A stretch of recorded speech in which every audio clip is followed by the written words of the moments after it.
I was coming in my building on last night, and I was waiting for the elevator, and there was another brother standing there, and another woman, and they were having a conversation. And I'm not a ear hustler at all, because my mind is, my mind is totally on something else. But I picked up in my spirit that this man was a man of God. So when we get on the elevator, and he was still talking to the other lady that was also waiting for the elevator, and I picked up in my spirit as a man of God. So he looked at me, and when he spoke to me, and immediately my spirit and his spirit connected. And so when the young lady got to her floor, she got off, and he was supposed to get off on another floor, but he decided to continue on. And we were talking, and we stepped off the elevator, and we were talking. Somehow we got on a conversation about connections, making the right connection with, just knowing what kind of connection that we have with different individuals, even with strangers that we meet. And I was sharing with him that I thought back on all the different connections of with great people that I've had over time, whether it be in ministry, fellowship, or any type, next door neighbor, anything. And how it's important to know why you're connecting with someone and what type of connection it is. And a lot of times we connect with people for the wrong reason, whether it be flesh getting away or personal agendas getting away. A lot of things end up destroying relationships at all levels. And so it's important that we understand. We really have to, whenever we meet people, we have to immediately go into prayer with the Lord and ask him, what's the reason for this connection? How am I supposed to connect with this person? At what level is this connection supposed to be? Who is this person that is standing at the doorway of entering into my life for whatever reason? Okay, so my point is here that we really need to be prayerful about the circles that we occupy, the people that we connect with, and knowing why we are connecting with them.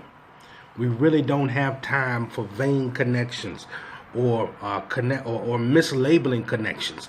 A lot of times we mislabel connections. We mislabel people in our life. In ministry, sometimes people grab hold of others and claim that they're their son or their daughter in ministry, and really that's not even the case. But we grasp hold of that connection, and we label it wrong.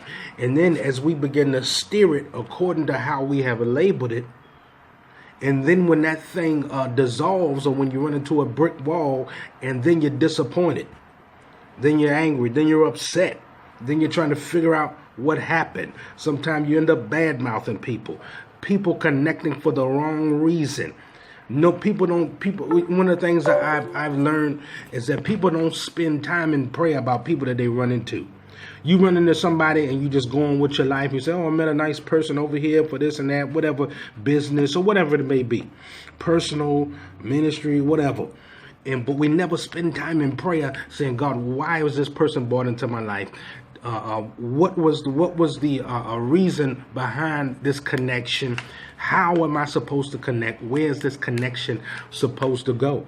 And so we spend a lot of time divvying and dallying in relationships that we improperly labeled. Some people are married to people that were improperly labeled. Some people are in business with people that were improperly labeled. And then when the bottom drops out, we're trying to figure out what happened. When all along, it was just supposed to be a door for you to get to another place. Maybe it was just for as the scripture describes, of relationships, iron sharpeneth iron. Maybe you're just supposed to sharpen one another. Maybe you're just supposed to be a prayer partner. Maybe you're just supposed to handle one or two business transactions, and that's it. That will later take you to another place. And so we have to really discern why we are connecting with people. We connect too fast. See, when you are emotionally hungry, or when you are devoid of something, the enemy knows it. The enemy knows when you are void, where there's a void, and not because he is gaining access to you internally, but he watches your movements. Your movements will tell anybody what is going on with you. If you hang around anybody for any extended amount of time, and I shared this with this man of God that when we stepped off the elevator, as our conversation was maturing and evolving, I shared with him that, you spend 30 days with somebody in their house. You spend 30 days. You don't have to spend 30 days. I don't care who they are. From the pulpit to the back door, from the street to a business partner, co-worker, anybody. You spend 30 days with them in their house, or even less. You will find some stuff that ain't right. If I spent 30 days with you at your house, I'll find something that ain't right. If you spend 30 days in my house, you'll find something we do around here that ain't right. Because we all battle with issues. We all need to be chiseled. We all need to daily lay things down. We find things that we contend with. And so I say that to say that we really have to watch our connections. We have to know why we connecting. We have to know why people are brought into our life. We have to know why. It's not enough to just let things evolve. A lot of times things evolve and snowball, and then it's huge, it's massive. Your heart is into it, your mind is into it, your money is into it. Everything about you is all into it, and then when it dissolves, you found out that it was nothing. That it wasn't even supposed to be what you had labeled it. It was supposed to be something else. It's supposed to be something else. But you allowed this thing to evolve. You allowed this thing to snowball, and now you're hurting, you're bad-mouthing people. And this is happening from inside the church, outside the church, people on people's jobs, in people's homes, everywhere. You have to discern why this person is at the doorway of my life.